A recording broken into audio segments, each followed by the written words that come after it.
As we say goodbye to 2024, it's now time to reflect. We go to Ghana, where this past year was eventful with politics and the economy, especially with its cocoa production dominating the headlines. Our correspondent in Accra gives his take on what has been the highlights.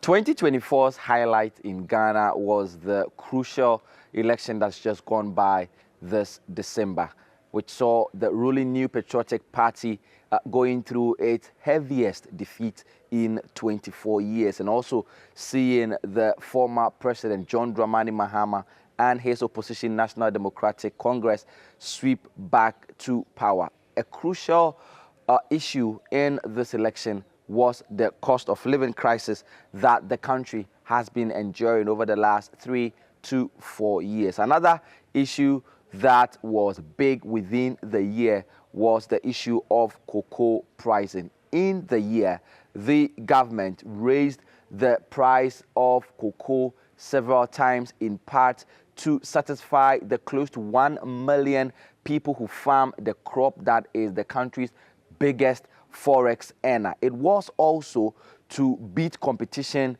and stop the smuggling of the bean across its borders to Ivory Coast, its West African neighbor, along with whom it produces more than half of the world's cocoa. When the government of Ghana announced a 50% increase in farmgate prices for cocoa last April, Nojo Emmanuel, like many of Ghana's cocoa farmers, leapt for joy. However, compared to the price on the world market and the country's increasing cost of living, some still feel shortchanged.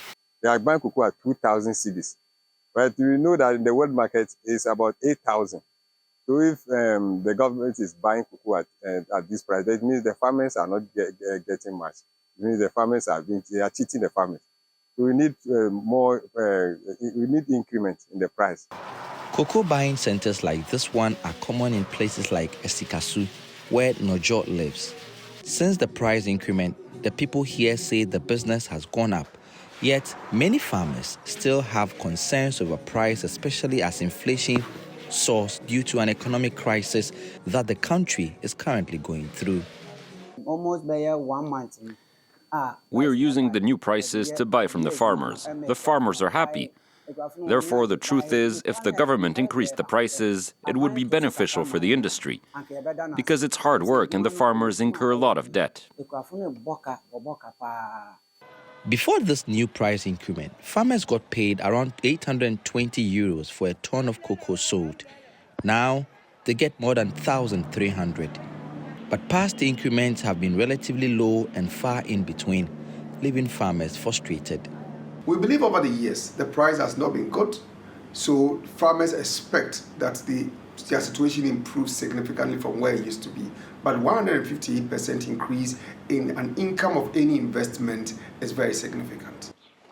Aside from the smuggling, Ghana's cocoa volumes have been affected by strong winds and few rains, forcing a 40% drop in expected outputs for the 2023-24 season. Producing stories like what we just saw is sometimes very tough in Ghana.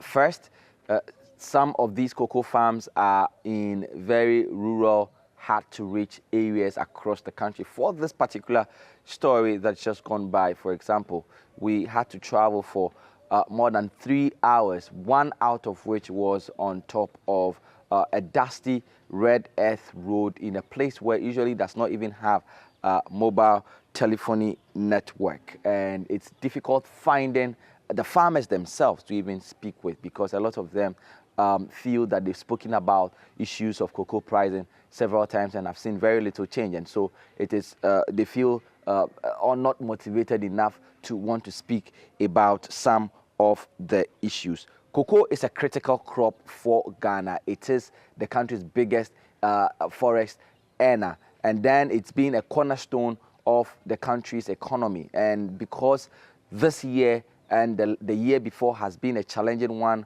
for Ghana's economy, it's been part of the things that the government has sought to invest in to increase its production, to ensure that it gets the forex that is needed to boost economy. Inflation has remained really high, which is part of the cost of living crisis that the country has suffered in the last few years. It's currently above 20%, and part of the reason why the government had to go to the IMF for a bailout in 2022. Part of this was also the crippling debt situation that meant that the government had to implement a debt restructuring process that took several millions of cedis from many Ghanaians, especially people within the middle class. And all of these formed a crucial part of people's deciding issues in the last